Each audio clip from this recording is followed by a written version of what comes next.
നമസ്കാരം. നിങ്ങൾ ഈ കാണുന്ന കാഴ്ച എന്താണെന്നറിയാമോ?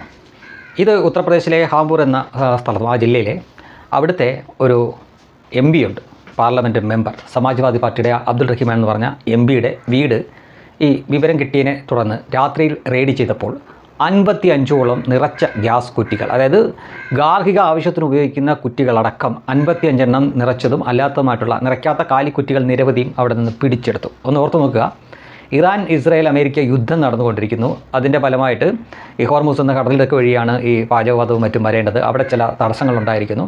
നമ്മുടെ ഇവിടെയും ചില പാചകവാതക, പെട്രോളിനോ ഡീസലിനോ വലിയ ക്ഷാമം ഇതുവരെ ഉണ്ടായിട്ടില്ല. നമ്മുടെ കയ്യിൽ ആവശ്യത്തിനുള്ള റിസർവ് ഉണ്ടെന്ന് പറയുന്നു. പക്ഷേ ഈ ഗ്യാസ് റിസർവ് നമ്മുടെ കയ്യിലില്ല. അതിൻ്റെ ഫലമായിട്ട് കുറച്ച് പ്രശ്നങ്ങളുണ്ടായിരിക്കുന്നു. അതുകൂടാതെ തന്നെ ചില വൈറസുകൾ നമ്മുടെ ഇടയിൽ ജീവിക്കുന്നുണ്ടല്ലോ. അവർ ഈ പ്രതിസന്ധി പോലും വലിയ പ്രതിസന്ധിയായിട്ട് പെരുപ്പിച്ച് കാണിച്ച് പെട്രോൾ പമ്പിലെ തിരക്കും അല്ലെങ്കിൽ വലിയ കന്നാസിലൊക്കെ വാങ്ങിക്കൊണ്ട് പോകുന്ന ചിത്രങ്ങളുമൊക്കെ ഇട്ട് ആളുകളെ പാനിക്കാക്കി ഈ ഭരിക്കുന്നവർക്കെതിരെ ഒരു വികാരം ഉണ്ടാക്കാൻ വേണ്ടിയിട്ട് DYFI ഒക്കെ പോസ്റ്റ് ഓഫീസൊക്കെ പ്രതിരോധിക്കുന്നുണ്ട്. ഈ മണ്ടന്മാർക്ക് അറിയില്ലേ യുദ്ധം നടക്കുന്നുണ്ടാണെന്ന്. അല്ലാതെ ഇവിടെ നരേന്ദ്രമോദി പൂർത്തി വെച്ചൊന്നുമല്ലോ. മാത്രമല്ല, ഇതുപോലുള്ള വേട്ടാവളിയന്മാർ ഈ 50ഉം 60ഉം കുറ്റി നിറച്ച കുറ്റിയാണ് ഈ ബ്ലാക്ക് വിൽക്കാൻ വേണ്ടിയിട്ടും മറ്റുമൊക്കെ പൂഴ്ത്തി വെച്ചിരിക്കുന്നത്. അപ്പോൾ ഇതുപോലുള്ളവർ നമ്മുടെ ഇടയിൽ ജീവിക്കുന്നുണ്ട്. അത് ഏത് കൂട്ടരാണെന്ന് ഓർക്കുക. മറിച്ചൊരു BJP-യുടെ MP ആയിരുന്നു ഇത് ചെയ്തതെങ്കിൽ ഇന്നിപ്പോൾ ലോകം മുഴുവൻ അത് വാർത്തയാണ്. ഇതിപ്പോൾ സമാജ്വാദി പാർട്ടിയുടെ MP ആണ്. അപ്പോൾ ഇതുപോലെ ഒരുപക്ഷെ നമ്മുടെ കേരളത്തിലും ഇങ്ങനെ പൂഴ്ത്തി വെച്ച ആളുകൾ കാണും. അവരൊക്കെ കൂടിയായിരിക്കും ഈ ഗ്യാസിന് വലിയ ക്ഷാമമാണ് എന്നൊക്കെ പറഞ്ഞുകൊണ്ട് ജനവികാരവും കൂടെ ഇളക്കി വിടുകയാണ് ഭരിക്കുന്നവർക്കെതിരെ. നമ്മൾ തുടങ്ങി വെച്ച യുദ്ധമല്ല, നമ്മളിതിൽ ഭാഗവുമല്ല.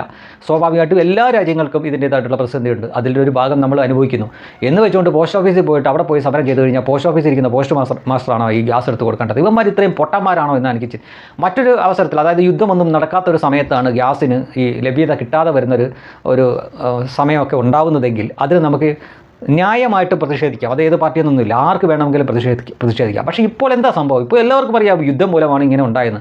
അതിന് ഇവിടെ കിടന്നിട്ട് ഇങ്ങനെ ഈ ഖോഖോ വിളിച്ചിട്ടും ഈ പോസ്റ്റ് ഓഫീസിന് മുന്നിൽ പോയി നിന്ന് സമരം ചെയ്തിട്ട് എന്താ കാര്യം?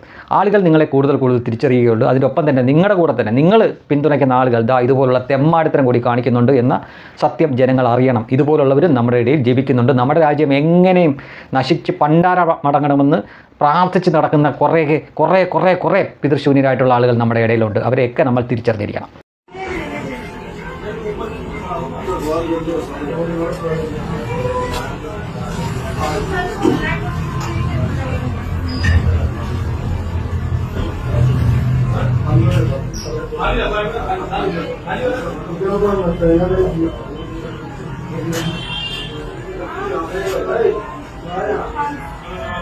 Hey!